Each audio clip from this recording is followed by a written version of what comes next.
Para sa mga balitang napapanahon, narito ang bagong San Pablo News Updates.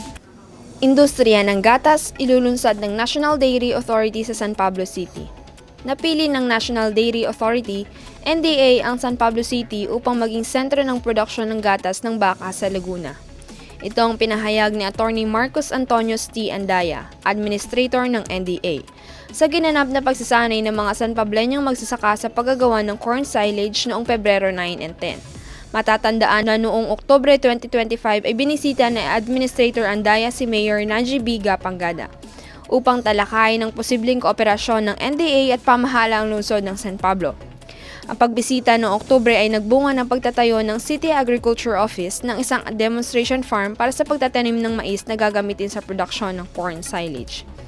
Nagkaroon na ng unang ani ang demonstration farm kaya't ito ay sinundan ng pagsasanay ng mga magsasaka sa produksyon ng corn silage. Ang corn silage ay inimbak na pagkain ng hayop na gawa sa mais. Ito ay pininong mais na pinaasim para maging pakain sa baka, kalabaw, kambing at tupa. Ang corn silage ay masustansyang pagkain para sa mga hayop kahit tagtuyot o walang damo. Ito ay nakakatulong sa pagpapataba at pagpaparami ng gatas ng baka at kalabaw. Ayon kay Administrator Andaya, ang paglulunsad ng industriya ng gatas sa San Pablo ay bahagi ng pambansang programa ng NDA na pagpataas ang produksyon ng gatas. Sa kanyang mensahe, sa ginanap na pagsasanay tungkol sa kahalagahan ng corn silage. Ipinaliwanag din ni Administrator Andaya ang kahalagahan ng pagpaparami ng gatas.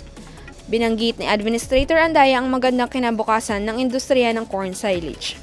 Ayon kina Administrator Andaya at Mayor Naji, sa pamamagitan ng malakas na ugnayan ng NDA, Department of Agriculture, at ang pamahalaan lungsod ng San Pablo, may susulong ang self-sufficient, business-friendly at health-conscious ng komunidad ng San Pablo na nakikinabang sa sariling produktong Pilipino.